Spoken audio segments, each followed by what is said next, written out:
Now, here we start the final phase of this handout. So far, we have developed a lot of theory and some practical procedures for coming up with an orthonormal basis. This last theorem on this handout, the projection theorem, is stated in the book somewhat, but there certainly is no proof.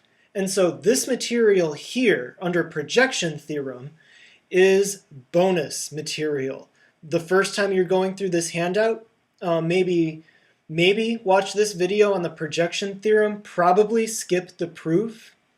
Hopefully someday you'll get to the proof because there's a lot of really good mathematics in the proof. But here's the projection theorem.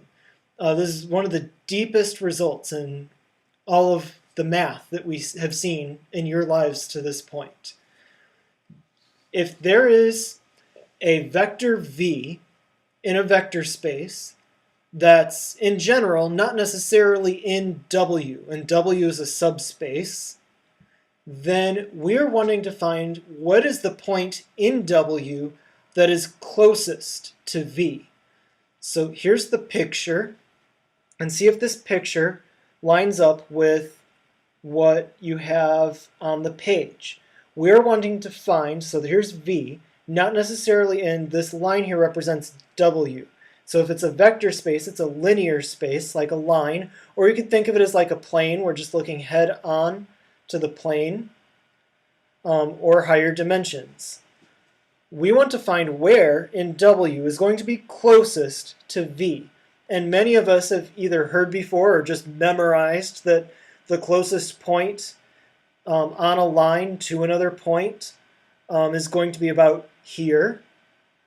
And the projection theorem is what tells us that, first of all, this point exists and it is unique. There's only one point. Any other W out here, this distance is going to be larger than this distance from W star to V. Now the projection theorem tells us, though, how to find this W star. It tells us that this W star is orthogonal to the entire, anything that's in W, the entire space W. And so you've heard that the closest point on a line to another point is perpendicular. It's the same story here. As abstract as it gets, it's the same old thing.